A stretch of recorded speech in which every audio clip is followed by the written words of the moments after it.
Italy में एक अंधेरी रात से यह कहानी शुरू होती है, जहां एक परिवार अपनी आदर्श छुट्टी के लिए निकलता है। जब वे अपने गंतव्य पर पहुंचते हैं, माता पिता सबसे पहले कार से बाहर निकलते हैं, जैसे कि वे एक पल के लिए अपने बच्चे को भूल ही गए हों।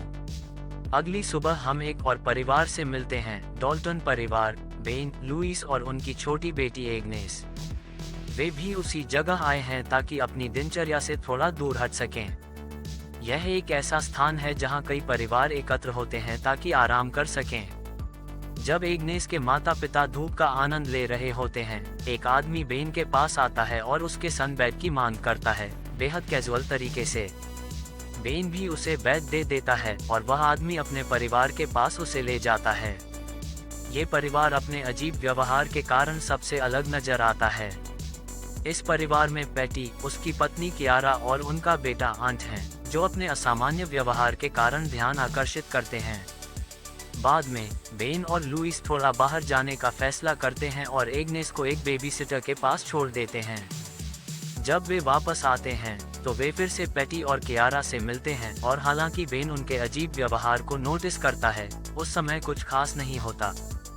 डॉल्टन परिवार एक शांत दिन का आनंद ले रहा होता है और दूसरे मेहमानों से बात कर रहा होता है। लेकिन तब हालात बदल जाते हैं जब एग्नेस अपना प्यारा स्टफ्ड खिलौना हॉपी खो देती है।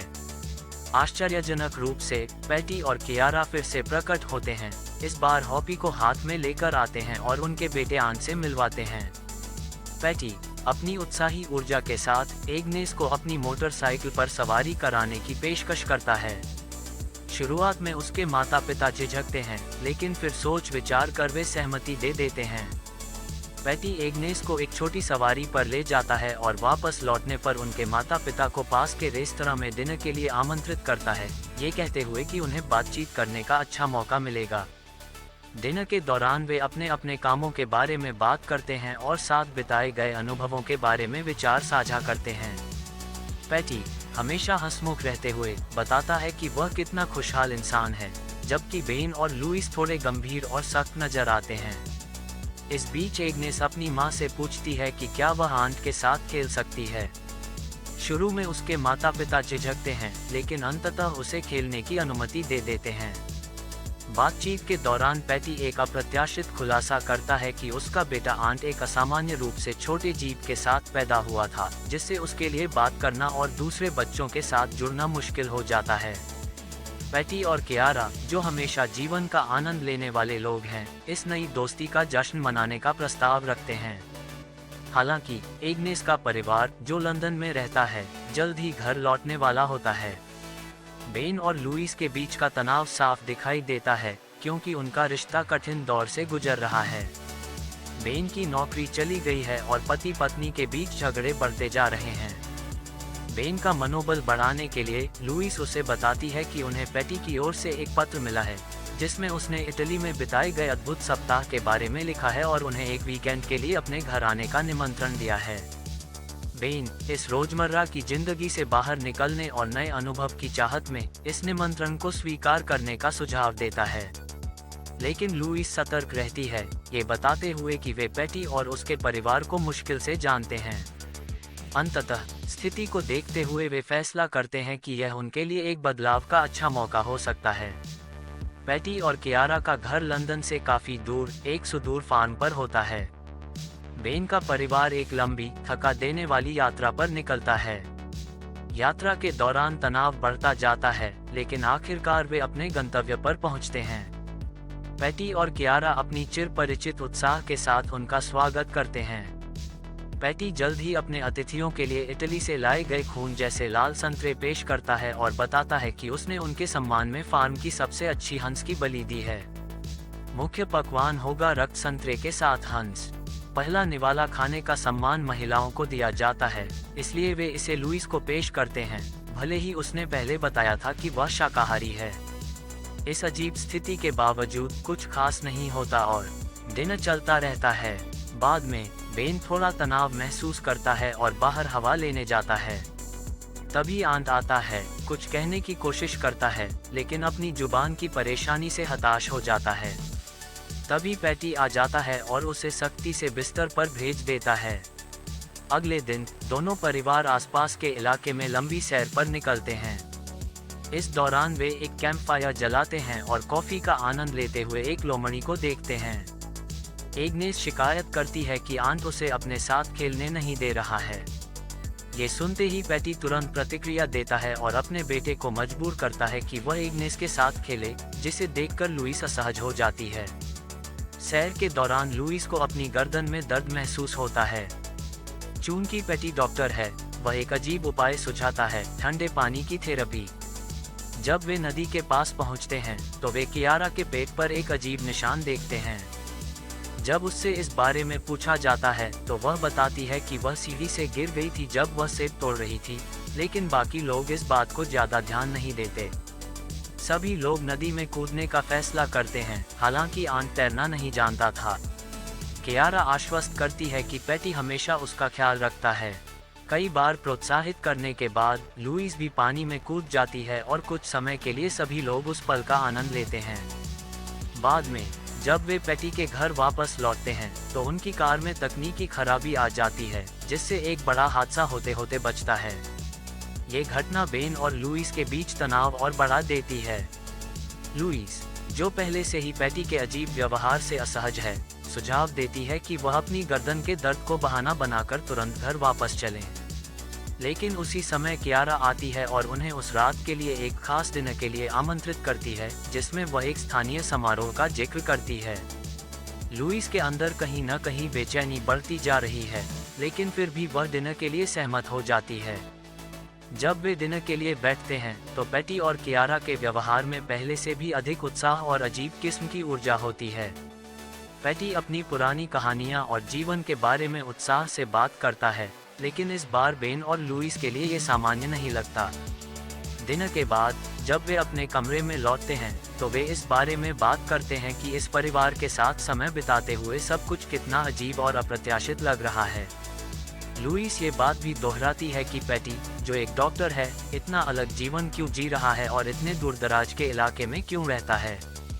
बेन उसे शांत करने की कोशिश करता है, ये बताते हुए कि शायद पैटी एक गैर लाभकारी संगठन के लिए काम करता है और उसने अपनी जिंदगी यात्राओं और अन्य अनुभवों पर खर्च करने का फैसला किया है। उस रात जब वे सोने की कोशिश करते हैं तो एग्नेस अचानक उनके कमरे में आ जाती है और कहती है कि उसे नींद नहीं आ रही। बेन और लुइस उसे शांत करने के लिए एक ऐप का उपयोग करते हैं जो सांस लेने की तकनीक सिखाता है, और आखिरकार वे सभी एक साथ सोने में सफल होते हैं। अगली सुबह पैटी और कियारा एक और योजना बनाते हैं और सभी को एक खास जगह पर ले जाने का प्रस्ताव रखते हैं, जहां एक स्थानीय मेला लग रहा है। लेकिन लुइस के मन में कुछ अजीब सा शंका घर कर चुकी है, जो उसे बार बार इस यात्रा के दौरान होने वाली घटनाओं पर सवाल उठाने के लिए मजबूर करती है। शिकारी माइक, जो अपने बेहतरीन खाना पकाने के लिए प्रसिद्ध है, ने एक खास शाम अपने रेस्तरां में आयोजित की है। कियारा जोर देकर कहती है कि यह रेस्तरां शहर का सबसे अच्छा है और यह एक अच्छा मौका है आराम करने का, इसलिए वे निमंत्रण स्वीकार कर लेते हैं। कुछ समय बाद वे तैयार होकर निकलने के लिए तैयार होते हैं। पैटी यह घोषणा करता है कि बच्चे साथ नहीं जा रहे हैं, क्योंकि यह रात सिर्फ बड़ों के लिए होगी।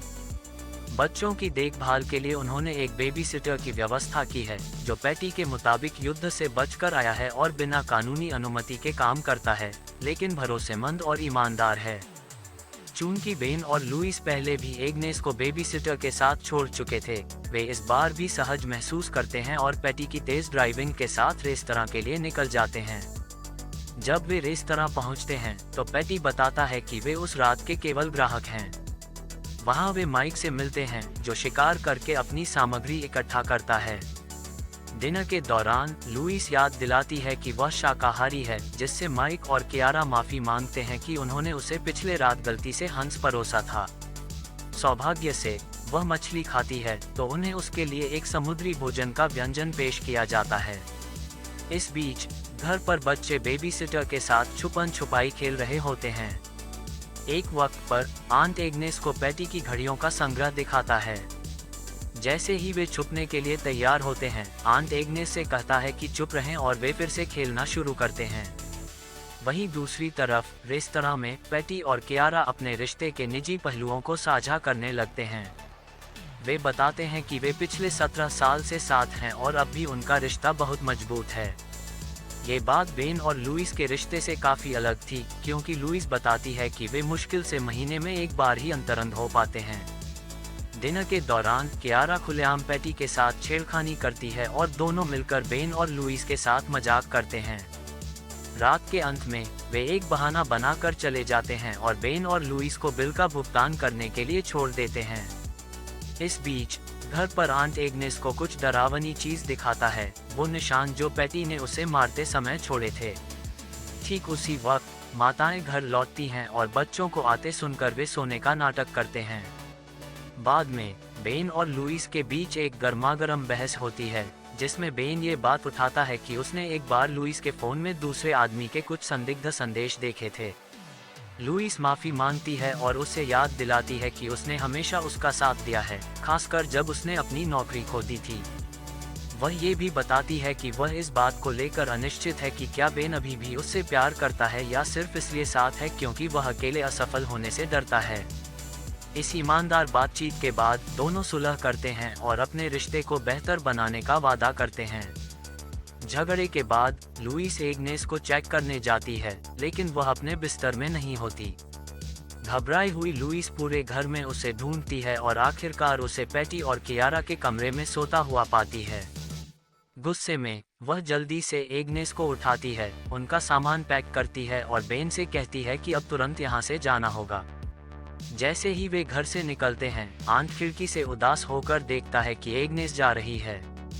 लंबे सफर के बाद एग्नेस को अचानक याद आता है कि उसका प्रिय खिलौना ऑपी वह साथ नहीं लाई है। इस पर वह रोने लगती है और जैसे ही उसका रोना बढ़ता है, उसकी सांस लेने में तकलीफ होने लगती है। बेन हड़बड़ी में खिलौने को ढूंढने की कोशिश करता है, लेकिन जब उन्हें एहसास होता है कि उन्होंने उसे पैटी के घर पर छोड़ दिया है, तो वे वापस जाने का फैसला करते हैं। जब वे पैटी के घर वापस पहुंचते हैं, तो लुइस बताती है कि वह जल्दी में इसलिए निकल गई थी क्योंकि उसने एग्नेस को पैटी और कियारा के बिस्तर में सोता हुआ पाया था, जिससे उसे बहुत असहजता महसूस हुई।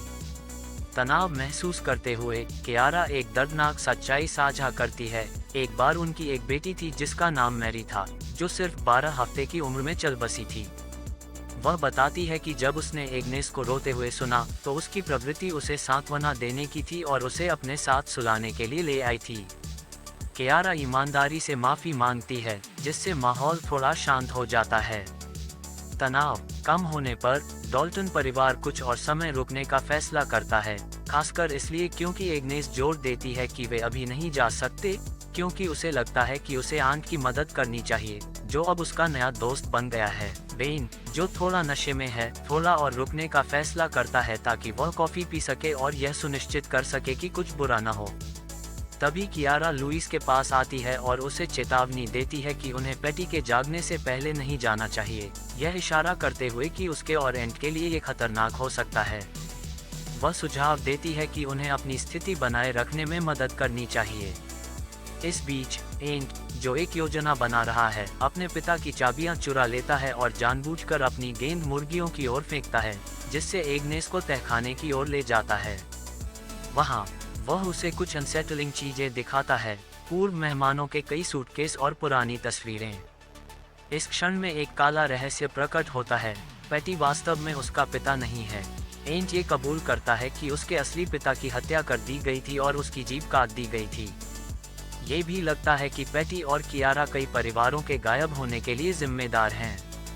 तेज सोचते हुए एंट एग्नेस से कहता है कि वह जो कुछ भी पाया है, उसके सबूत के तौर पर अपने फोन से तस्वीरें ले। वे बिना देखे तहखाने से बाहर निकलने में सफल हो जाते हैं। हालांकि जब वे लौटते हैं, एंट देखता है कि पैटी पहले से ही एक अधिक स्नेही व्यवहार के साथ जाग गया है। पैटी एंट से गले लगाने के लिए कहता है ताकि संदेह न हो। एंट उसे गले लगाता है और फिर जल्दी से और बिना नोटिस किए चाबियां अपने पिता की जेब में वापस डाल देता है और सब कुछ सामान्य लगता है। बाद में एग्नेस एकदम सही बहाना खोजती है कि थोड़ी देर के लिए अलग हो जाए। उसकी पहली पीरियड शुरू हो गई है और वह अपनी मां से बाथरूम जाने के लिए कहती है। वहां पहुंचकर वह लुइस को तहखाने में ली गई तस्वीरें दिखाती है। स्पष्ट रूप से चिंतित, लुइस एग्नेस से कहती है कि वह शांत रहे और ऐसा व्यवहार करे जैसे सब कुछ ठीक है, ताकि कोई संदेह न उठे।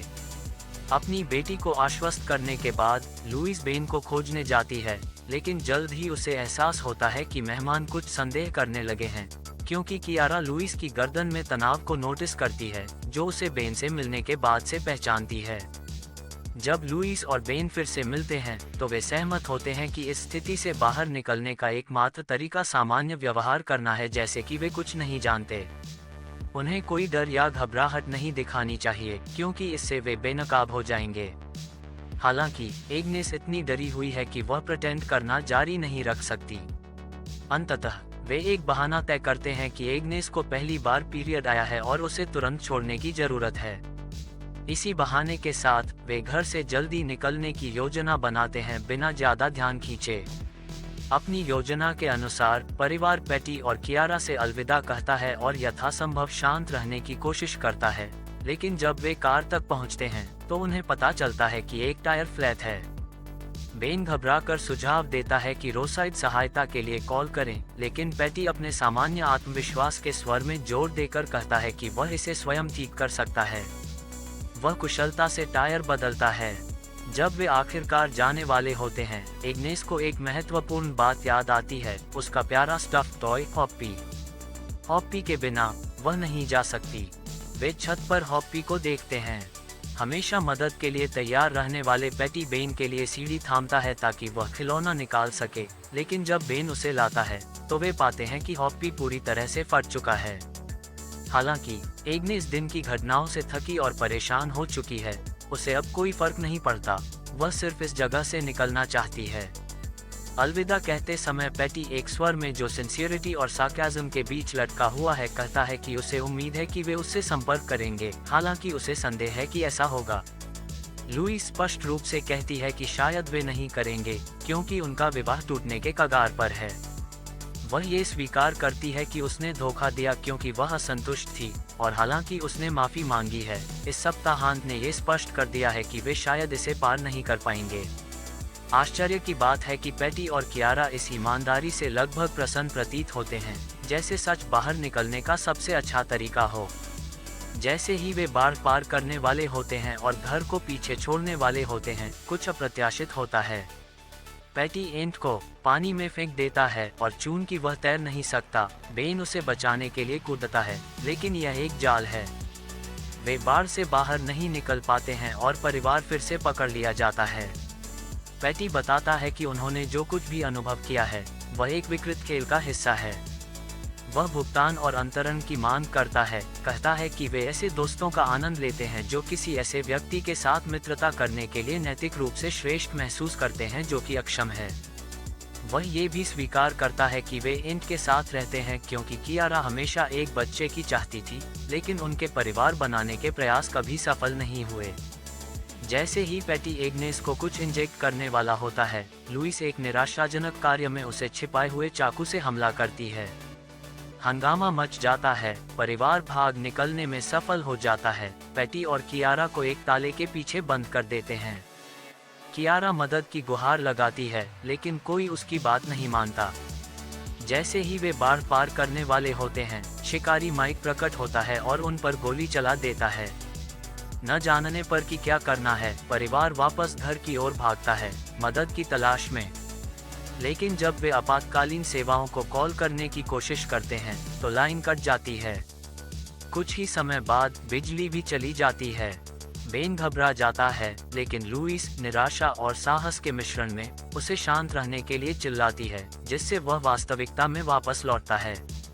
वे बच्चों को एक अलमारी में छिपाने का निर्णय लेते हैं और उन्हें स्पष्ट निर्देश देते हैं कि जब तक वे वापस न आएं, तब तक चुप रहें। अब जब वे जानते हैं कि टकराव अवश्यंभावी है, वे खुद को तैयार करते हैं। पेटी उनके विश्वासघात और उनके भागने के प्रयास के लिए क्रोधित उन्हें चेतावनी देता है कि वह घर में प्रवेश करने वाला है ताकि उन्हें खत्म कर सके। माइक पहले छत के माध्यम से प्रवेश करता है, उसके बाद पेटी और कियारा सभी हथियारबंद और जो उन्होंने शुरू किया उसे खत्म करने के लिए तैयार होते हैं। पैटी लुइस का पीछा करता है क्रोधित नजरों के साथ, और जैसे ही वह उस दरवाजे को खोलने वाला होता है जहां वह छिपी हुई है, लुइस उसे आश्चर्यचकित करती है और उसे घायल कर देती है। मुश्किल से भाग निकलती है। इस बीच कियारा पूरी तरह से अस्थिर होकर बच्चों की तलाश में शामिल हो जाती है। इस तीव्र खोज के बीच एंट खुद को नियंत्रित नहीं कर पाता और खांसी के दौरे में जाता है, जिससे बच्चों की छिपने की जगह का पता चलता है। पैटी ध्वनि के माध्यम से मार्गदर्शित होकर अलमारी तक पहुंचता है जहां बच्चे छिपे हैं। हालांकि जब वह दरवाजा खोलता है तो उसे वहां बच्चे नहीं मिलते, केवल वह फोन मिलता है जिसका उपयोग वे एग्नेस को शांत करने के लिए करते हैं। अचानक लुइस कहीं से प्रकट होती है और आश्चर्यजनक साहस के साथ उस पर तेजाब फेंक देती है। पैटी दुख में चीखता है। इस हंगामे का फायदा उठाते हुए लुइस बच्चों को पकड़ती है और भाग जाती है।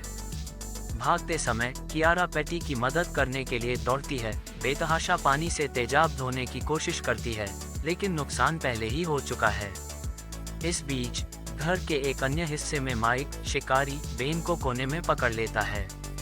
वह एक तेज दर्पण उठाता है, तैयार होकर बेन की आंख में छुरा घोंपने के लिए, लेकिन ठीक आखिरी क्षण में लुइस हस्तक्षेप करती है और उसे एक हथौड़े से जोरदार वार करती है, जिससे बेन की जान बच जाती है।